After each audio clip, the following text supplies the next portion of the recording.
ดอกก็พวกสันดานคือพวกเจ้าหันบ่มีเวียมีงานพาพวกค่อยไปเลิกกินเหล้าเลาะลิ้นสาวบักกระโตยนี่ก็คือกันเป็นหัวหน้าแทนที่นำทางลูกน้องไปทางที่ดีอันนี้แห้งซั่วไปนำกันห้อยตูเจ้าก็ไว้หน้าคนนี้ตีคันบ่ไว้หน้าข่อยเจ้าก็ไว้หัวหน้าข่อยแหน่ให้เกียรติหมู่ครูข่อยแหน่ค่อยจะให้เกียรติอย่างหัวหน้าเจ้ากับหมู่เจ้าหันพวกมันบ่ซื้อข้าวให้ค่อยกินลิ้นสาวแต่ทางใดอีกขอกินแต่กับอ้ายน้องในบริษัทกับหัวหน้าเท่านั้นเจ้าบ่ต้องมาแถหมอดูหันเขาบอกค่อยมาแล้วว่าเจ้ากลับไปหาอีนั้นหันโอ้เจ้าแม่นเจ้าเสื้อแท้เนาะหมอดูผู้นี้นี่เนาะเจ้าเสื้อแห้งเนาะก็เสื้อหันแลหมอดูเนี่ยเพิ่นฮู้เพิ่นเห็นทุกอย่างค่อยเสื้อหมอดูค่อยเสื้อแห้งคันมึงเสื้อหมอดูมึงเสื้อแห้งมึงไปเอาบักหมอดูมาอยู่แล้วมึงเอามาเป็นผัวมึง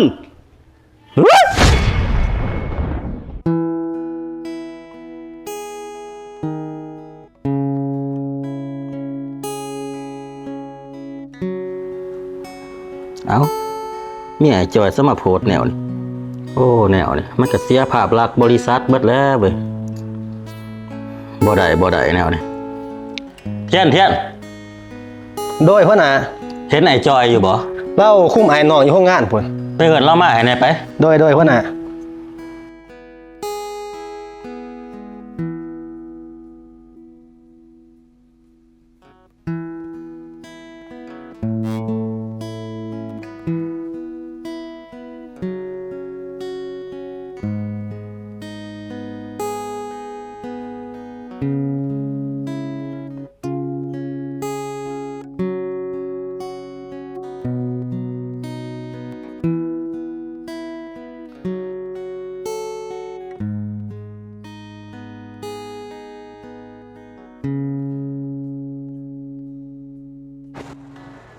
เฮ็ดโดดเด้อไอ้จ้อยมีหยังเทียนประธานว่าให้เจ้าไปหาโอเคสบายดีหัวหน้าสบายดีนั่งก่อนมีเบียร์บ่น้องหัวหน้าอยากถามจังได๋แหละน้อยนึงเป็นจังได๋เดี๋ยวนี้ครอบครัวลูกเมียหั่นโอ้ยบ่เข้าใจกันน้อยนึงหัวหน้าเอ้ยผิดกันนั่นแหละเจ้ามีเมียน้อยบ่ไอ้จอยบ่นะหัวหน้ามีแต่ผิดกับเมียซื่อๆข่อยบ่ได้มีเมียน้อยเด้จักแหละก็เห็นเมียจะโพสต์ลงเฟซว่าเจ้ามีเมียน้อยนี่เด้อ้าวเศร้านี่สมาเป็นจังซั่นเพิ่นสมาโพสต์แนวนี้เด้น้องหัวหน้าเนาะแล้วมันแม่นคือเมียเจ้าโพสต์อยู่บ่ล่ะโอ้ยหัวหน้ามันบ่แม่นดอกเมียข่อยเพิ่นเข้าใจผิดเพิ่นไปดูหมอว่าข่อยมีเมียน้อยและเพิ่นก็ว่าข่อยมีเมียน้อยอีหลีก็จังว่าผิดกันก็จังว่าข่อยออกจากเฮือนนี่ขอบ่ทันได้เมื่อเฮือนซ้ำนี่จังใดก็อย่าสิเฮ็ดจังใดก็เฮ็ดอย่าให้เหตุการณ์แบบนี้เกิดขึ้นอีกมันมีผลกระทบต่อบริษัทเฮาเด้โดยหัวหน้าว่าแต่กระเบื้องเฮานี่เป็นจังใดออกลายอยู่บ่เดือนนี่ได้ลายอยู่หัวหน้าคือกระเบื้องแบบ2ห้องนี่ได้อยู่ประมาณ 40,000 แผ่นในเดือนนี้ส่วน4ห้องนี่ได้อยู่ประมาณ 70,000 แผ่นหัวหน้าก็ถือว่าโอเคแล้วสำนี่ถือว่าได้ตามเป้า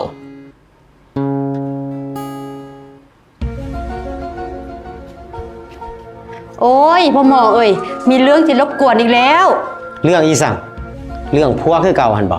แม่นพ่อหมอไปอีกแล้วเด้จักไปทางใดเบิ่งพ่อหมอสิเบิ่งทางในให้อีกก่อน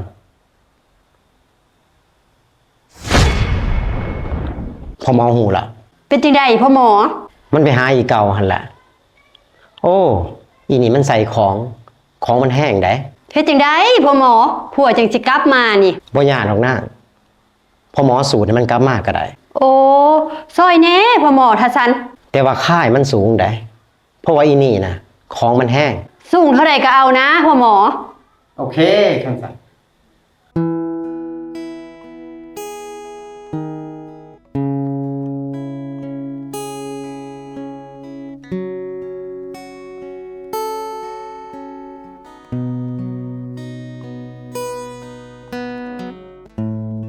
สบายดีไอ้ตู่ไปจังใดมาจังใดผัวค่อยเด้โอ้ไอ้จ้อยเฮ็ดเวียกอยู่โรงงานพุ่นติเอิ้นเพิ่นมาเบิ่งเอิ้นเพิ่นมาหาค่อยเบิ่ง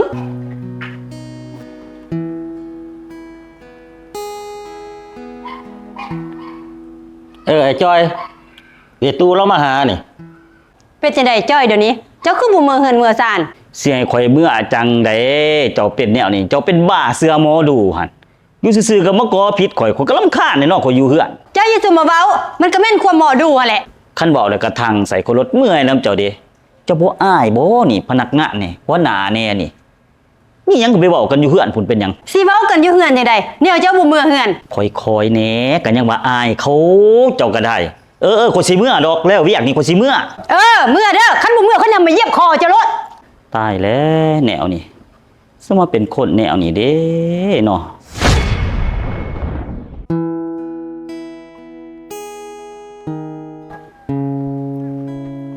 เฮ้ยขอยสิไปเวียกเลยได้นี่ จะแต่งอยู่แต่งกินไปให้ค่อยละบ่ ยั่งแล้วมันสวยเลยเด้เจะก็เฮ็ดเองบ่ได้สมบ่ โหเจ้าสิให้ค่อยนี่บ่ไปแต่งกินเองเฮ็ดจังได๋ค่อยสิมีแฮงไปลิ้นไผ ห่วยตูเรื่องไพ่เรื่องโป้หันพอเศร้าก็เศร้าซะ เจ้าสิซุ่มมาสอนค่อยอยู่นี่ มันหน้าที่เจ้าบ่หน้าที่จะหันพุ่นไปแต่งอยู่แต่งกินให้ค่อยพุ่น คันว่าเศร้าบ่ได้ก็ดินน้อยๆลงแหน่ไพ่หัน ก็ยังว่าอย่าสอนพุ่นไปแต่งอยู่แต่งกินพุ่น โอ้ยเจ้าก็ได้เนาะ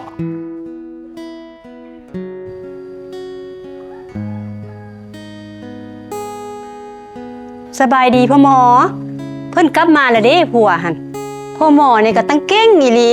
กลับมาเป็นขี้ข้าค่อยคือเก่าผัวหันเด้อพ่อหมอเด้อขอบอกขอบใจหลายๆพ่อหมอเอ้ยโอ้ไปตายทางใดเด้เนาะป่านนี้ยังพันมาเฮือนพอดีฮอดทิศเป็นคือเก่าอีกแล้ว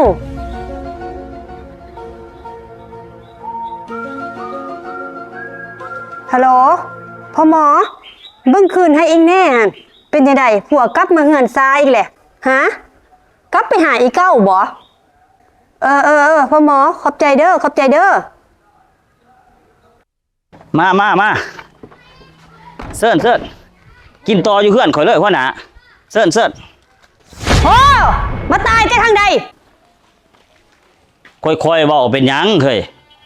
ข่อยก็มาแต่กับหัวหน้ากับอ้ายน้องในห้องการนี่แล้ว แม่นเอ้ยตูกินเรียกน้อยหนึงอยู่ห้องการโอ้ยเจตูนี่อยากแต่ผัวไปติดสาวเด้เนาะ บ่ต้องมาเว้าพวกเจ้าหันมีแต่ปกป้องเอากัน โอ้ยตูคอยเว้าเป็นหยัง ค่อยบ่ค่อยดอกกับพวกสันดานคือพวกเจ้าหันบ่มีเวียมีงานพาพวกค่อยไปเลิกกินเหล้าเลาะลิ้นสาวบักกะโต้ยนี่ก็คือกัน เป็นหัวหน้าแทนที่นำทางลูกน้องไปทางที่ดี อันนี้แห้งซั่วไปนำกัน ห้วยตูเจ้าก็ไว้หน้าข่อยนี่ติคันบ่ไว้หน้าข่อยเจ้าก็ไว้หัวหน้าข่อยแหน่ให้เกียรติหมู่ครูข่อยแหน่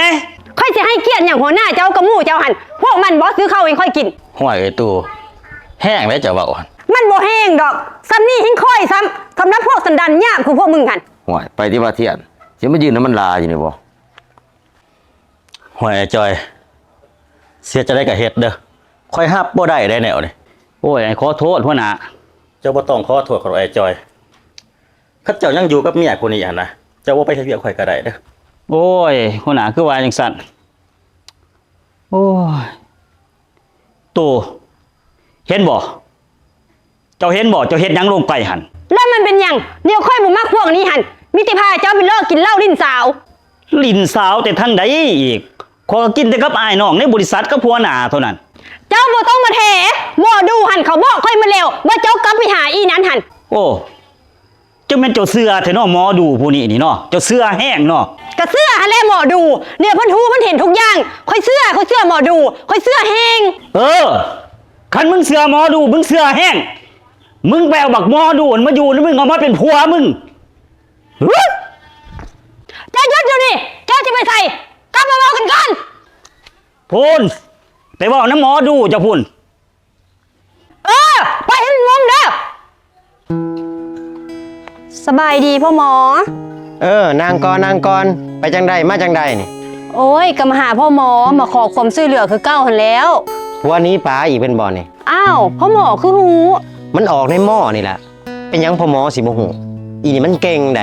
เฮ็ดจังได๋ล่ะพ่อหมอจะได้ผัวกลับคืนมานะ โอ้ยมันบ่ยากดอก บ่ยากเลยเฮ็ดจังได๋พ่อหมอก ระสู้ตะคืนติแต่ว่าค่ามันจะแพงได เท่าใดล่ะพ่อหมอ เงิน20ล้านกับคำ3 บาทหั่นเอามาโลด คือแพงแท้พ่อหมอ มันบ่แพงดอกสำนี่หั่นเจ้าก็เลือกเอาระหว่างเงินซ้ำนี่กับผัวเจ้าหั่น ก็แม่นหั่นแหละเนาะ ผัวแล้วสำคัญ แนวผัวหาเงินให้ใช้ คันผัวสำคัญแล้วก็เอามาค่าค่ายหันสิสูตรกลับมาให้ดอกซ้ำผัวหัน แต่ว่ามันบ่มีเงินทันทีเดี๋ยวนี้ มีเฮือนก็ขายเฮือนมีรถก็ขายรถติคันจะได้ผัวคืนอีหลีหัน แม่นได้เนาะเบิ่งก็จะเอาใบตะดินไปจำก่อน อีโง่มึงเอ้ย สบายดีพ่อหมอ นางเป็นจังไดได้ครบระหว่างเงินค่ำหัน ได้ครบแล้วพ่อหมอเอาทั้งเงินทั้งค โอเค ำสู้ให้เพิ่นกลับมาไวๆนี่เด้อพ่อหมอบ่มีไผหาเงินให้ใช้เด้อนี่ นะพอหมอสิสูตรให้บ่เกินใน2-3 วันนี่มันก็คืนมาแล้วแหละ ดีแล้วพ่อหมอขอบอกขอบใจหลายๆเด้อเป็นจังได้หมอคือสูตรเป็นทิศล่ะผัวยังพันมาเบิ่งโทรหาพ่อหมอก่อน